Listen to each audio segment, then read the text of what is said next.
far as publishing goes, you said that you had a little bit of a rocky start. Mm. We won't name names, but We won't name names, but I will say that, like, the best thing that came out of it was my friendship with my friend Lauren. It was so helpful to have someone because it was so toxic, we were both getting physically ill. I mean, this publisher was so toxic, we were getting headaches, insomnia, she was having acid reflux, I was getting, like, stomach aches, it was just like, this was unbearable. So this is what happened when I signed with this publisher. I was so happy that someone wanted my manuscript. And they had an author symposium in San Diego, and I flew out there to meet with all the other authors and my publisher for 2 days. Somebody asked me, "Well, how come she isn't paying for it?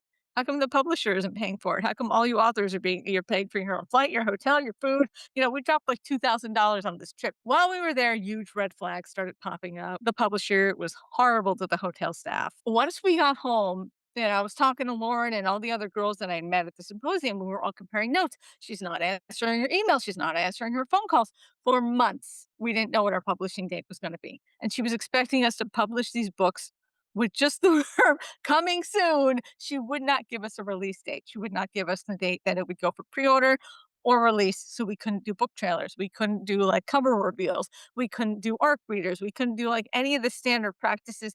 And she was telling us not to get any ARC readers because she didn't want anyone to have these books for free. She was telling us, like, not to do standard publishing practices. And she took the book and added other changes that I didn't approve and then published it without I had to read my own book to see all the changes. She added 70s slang oh to, my like, god. the teenagers today were speaking 70s slang, and I was like, "Oh my god." I had artist palette spelled correctly, and she changed it to palette spelled like the flat Uh-huh. blank used for construction. One girl's, she changed her dedications. Like, I dedicate this book to this person, and she actually went in and changed the writer's dedications and edited it all out and then published it. Definition Wow. of toxic narcissist. Yeah. Yeah, that sounds something else. It doesn't sound like publishing. Nothing that I mean, it's a crazy industry, but it's not that crazy. I know. And then we pretty much figured out that we think it's a front business for illegal activity because she seems to want these books to fail.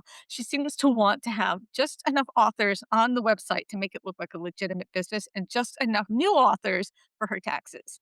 But then she actively makes sure these books cannot succeed. My advice to authors, do not sign anything until you have a lawyer that specializes in publishing contracts go over it.